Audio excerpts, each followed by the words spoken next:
मी आता आपल्या समोर जे सादर करणार आहे ती नाट्यछटा मी स्वतः लिहिलेली आहे. राजा शिवछत्रपती या बाबासाहेब पुरंदरे यांच्या कादंबरीवरून त्यातले वेचक उतारे काढून ते मी पाठ करून ते मी सर्वांसमोर सादर करते. मला याच्यामध्ये खूप सारी बक्षिसं मिळाली. तर मला वाटलं आपल्याच ठिकाणी का नाही सादर करावी, आणि मिनलनी मला खूप प्रोत्साहित केलं. ती काल मागे लागली करा करा म्हणून. मी जिजाऊ शिवबाची आऊ वाटे मध शिवबाचे गुणगान गाऊ. कसबे पुणे पुनवडी आपल्या पुण्याचं फार पूर्वीचं नाव. गाव एवढेच पण 12 मावळच्या 12 वाटा पुण्याच्या वेशीला येऊन मिळत होत्या. ज्या कुणी पुणे वसवलं त्यानं गाव वसवायला जागा निवडली, पण ती कशी आरशात न बघता स्त्री कुंकू रेखते तशी. अचूक आखीव रेखीव सुंदर मंगल तितकीच पवित्र आणि पवित्र. पुण्यात काय नव्हतं, सारं काही होतं. पेठा होत्या, बाजार होता, चावडी होती, वाडे होते, पण साऱ्याची माती माती झाली. आदिलशाही फौजांनी पुन्हा उद्ध्वस्त करून टाकलं. उरलं सुरलं पुन्हा सुलतानी कारवायांनी बेचिराग केलं. सगळीकडे स्मशान शांतता पसरली. लोक जीवाच्या भीतीनं गाव कुसाच्या बाहेर जाऊन लपत छपत राहू लागले. पण एके दिवशी नवल घडले.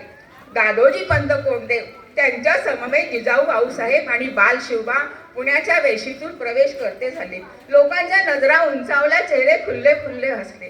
पंतांबरोबर 12 मावळातून फिरताना शिवबाची चौकस नजर चौफेर भिरभिरू लागली. मावळ्यांबरोबर फिरताना शिवबा गड कोट किल्ले यांची खडाखडा माहिती घेत होता. रायरेश्वराच्या स्वयंभू शिवालयात स्वराज्य स्थापनेची शपथ घेतली आणि अल्पावधीतच रोहिडेश्वर जिंकला. आऊसाहेबांच्या कानी ही बातमी गेली. त्या प्रसन्नचित्त झाल्या. दादोजी पंत निर्धास्त झाले. मराठेशाहीला हवा तसा राजा मिळाला. राजाच्या नावाने अष्टकोनी राजमुद्रा निघाली. पण शिवबा बेचैन होता, उदास होता, दुःखी होता. आऊसाहेब म्हणाल्या, शिवबा, रोहिडेश्वर जिंकलात, सारं काही आलबेल आहे, गडाच्या दुरुस्तीचं कामही चालू आहे, मग आपण असे उदास का? छे मासाहेब, तसं काही नाही. शिवबा, आई आणि गुरु यांच्यापासून माणसाने काही लपून ठेवायचं नसतं. आऊसाहेब, आपण खरंच मनकवडे आहात. आम्ही खरंच चिंतेत आहोत. मावळ्यांचे तनखा देणे आहे. नुसत्या निष्ठेवर आणि प्रेमावर सैन्य किती दिवस सोबत राहणार? राजे, चिंता कसली करता? देवा धर्माला साक्षी ठेवून कार्य आरंभलं. ते पार पाडण्याचं धाडस आणि निष्ठा तुमच्या ठाई निश्चितच आहे. आऊसाहेब, हे धाडस वेडं तर ठरणार नाही ना? कोण म्हणतं राजे? आणि धाडस म्हणाल तर ते तुमच्या पिता म्हणून तुमच्याकडे आलेलं आहे. केवळ नाईलाज म्हणून ते पातशाची चाकरी करत आहेत हे ध्यानी असू द्यावं. पंतांसारखे मार्गदर्शक गुरु तुम्हाला लाभलेले आहेत. प्रत्यक्ष आई बाबांचे आशीर्वाद तुमच्या पाठीशी आहेत. मग तुम्हाला आणखी काय हवं? आऊसाहेब, आम्हाला आशीर्वाद द्या. राजे, यशवंत व्हा, कीर्तिवंत व्हा. मनावरील वर्ग दूर भटकून टाकत शिवबा कामाला लागले. शस्त्र अस्त्र सैन्य यांची जमवाजमव सुरू केली आणि अल्पावधीतच गगनाला भिडलेला चढायला दुर्गम कठीण असा तोरणा जिंकून स्वराज्याचं तोरण बांधलं. तोरण्याची दुरुस्ती चालू असताना मोहरांनी पडलेला हंडा सापडला आणि राजांची उरली सुरली चिंता नष्ट झाली. राजांची घोडदौड चालूच होती. प्रतापगड, पन्हाळगड, राजगड, पुरंदर असे राजे एका मागून एक किल्ले जिंकत गेले. प्रतापगडावर अफजलखानाचा कोथळा बाहेर काढला. पुण्याच्या लाल महालात शाहिस्तेखानाची बोटं तोडली. सुरतेवर छापा टाकून सुरत लुटली, पण सारी लूट स्वराज्याच्या कामी वापरली.